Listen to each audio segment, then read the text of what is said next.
In this video, we will study permutation with identical items to solve the probability of tossing a coin 5 times.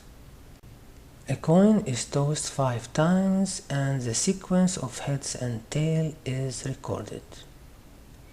So the question is, what is the number of all possible outcomes or the number of elements in the sample space? So first of all, any element is ordered sequence of heads and tails, or H and T, and this sequence is composed of 5 objects. So let's see what we have. We can have all heads, so we have 5 heads here, or we can have 4 heads, and we have here 4 heads and 1 tail, or we can have 3 heads. So we have 3 heads here and 2 tails, or 2 heads, so we have 2H here and 3T, or we may have 1 head and the rest are tails, or we may have 0 heads, so we have no heads here and all of them are tails. We may jump to conclusion and say that the sample space is composed of 6 elements, so 1, 2, 3, 4, 5, 6, but this is not correct. So why it is not correct? Because if we take an element such as 4 heads, we can see that the tail may come in the beginning, or after this head, or after 2 heads, or after 3 heads, or 4 heads. And in this case, this element is not 1 element really, it is 5 elements. So the result of the experiment are coming always in order. Even in the game of 649, where we say that order is not important, the reality is when we conduct the experiment, all the elements are coming out of the machine in order.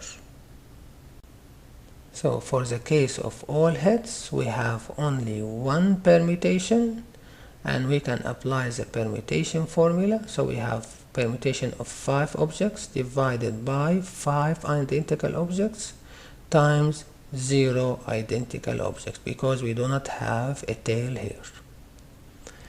But for the case of 4 heads, we can see that the tail may come in the beginning, or after 1H, or 2H, or 3H, or 4H, and that would be 5 times.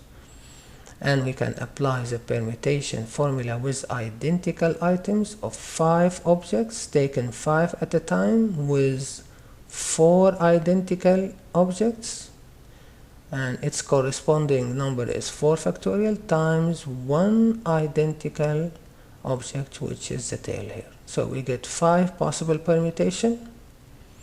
And for the case of 3 heads, we have permutation of 5 objects with 3 and 2 identical objects, and the number of possible permutation is 10. So again we repeat that for 2 heads and 1 head and 0 head, and we get all these possible outcomes. Now we add them together and we get 32 possible outcomes in the sample space, or 32 elements in the sample space. Now these elements are going to create equiprobable space, or equally probable space, while these 6 elements are not going to create equiprobable space. That's why we cannot say that the number of possible outcomes is only these 6 elements. There are 32 elements after the permutation. We can also apply the multiplication principle over 5 disjoint sets in order. So we have the set of head and tail, and for the first tossing we have 2 ways, and for the second tossing we have also 2 ways, and the third and the fourth and the fifth also 2 ways. We multiply them together and we get 32 possible outcomes in the sample space. So the reason why we wrote here withdrawal 1 and withdrawal 2 is that because tossing a coin is equivalent to withdrawing a head or tail from this set and returning the head and tail back into it. So for the first withdrawal, we may withdraw head or tail, so we have two ways. And if we withdraw head, we are returning it back again. If we withdraw tail, we are returning it back again. So for the second withdrawal, again we have two ways, and so on. And this is another way of finding the number of elements in the sample space. So we can use the tree diagram of tossing coin 5 times. For the first toss, we have either head or tail. And for the second toss, again, we either have head or tail, and that's for tossing number 2. And the reason why we have head and tail again is because we are doing it with replacement. So if we withdraw a head, then we are going to return it back to the set and withdraw again. So we are left again with two possibilities after each possibility in the first toss. And we do that for the third toss and fourth and fifth, and now we end up with this tree diagram. So we follow this path in order to know what is the possible outcome here. So if we follow this path here, for example, we have head and then tail, and then head and then tail, and so this is shown here: head, tail, head and tail. And this mother tree can be divided into subtrees, 4 subtrees, and each one contain 8 outcomes, which is 2 to the power of 3. We add them together and we get 2 to the power of 5, which is 32 possible outcomes.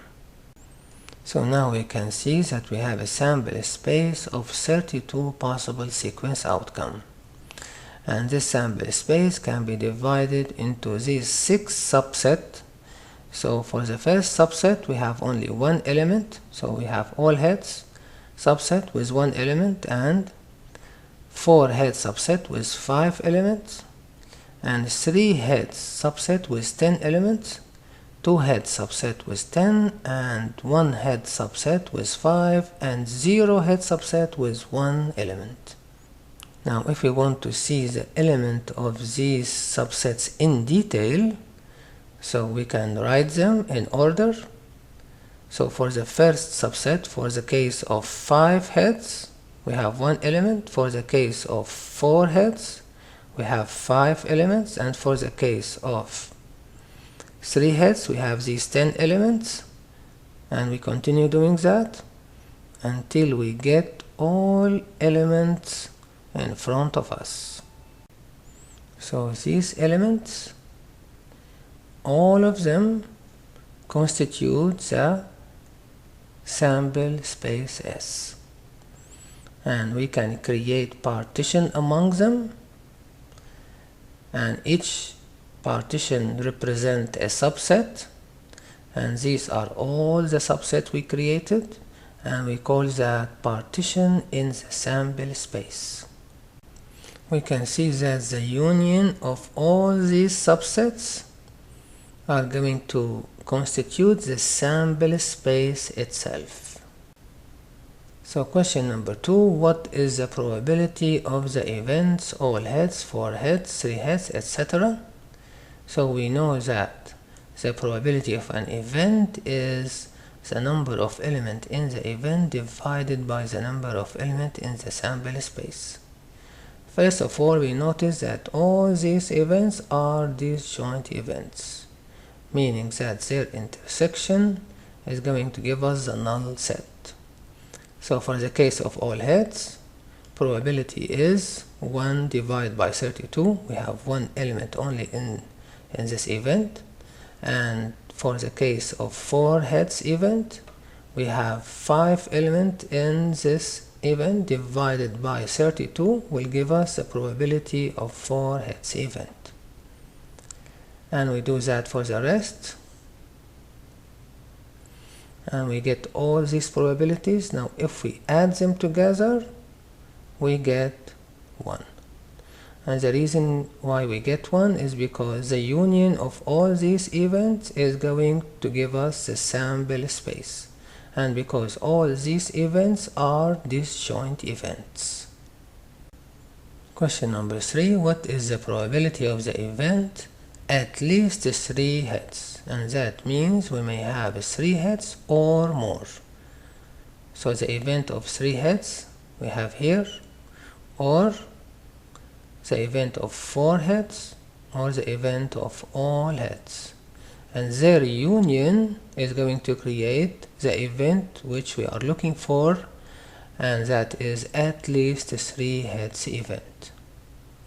So these 3 events, they are disjoint, meaning that their intersection is the null set, and their union constitute this event.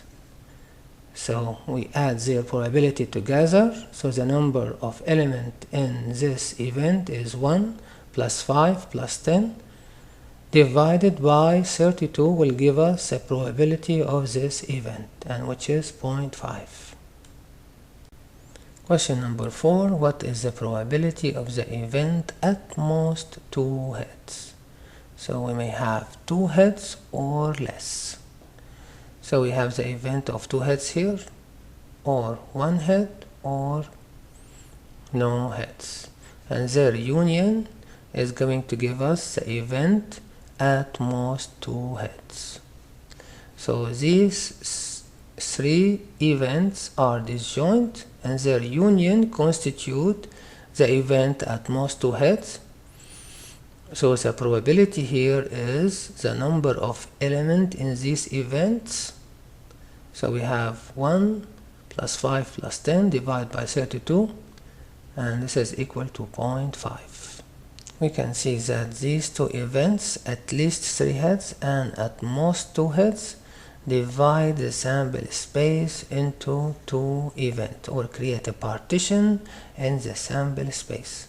So let's see that.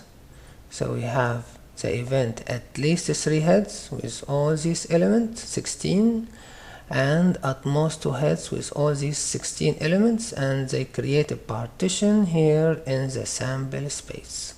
Question number 5. What is the probability of the event all tosses show the same face?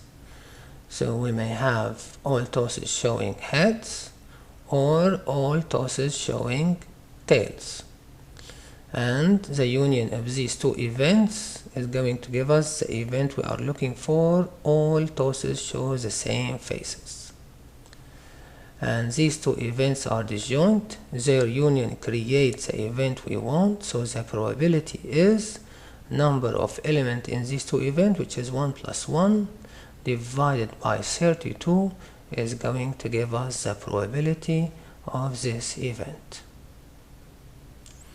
Thank you for watching, and have a good day.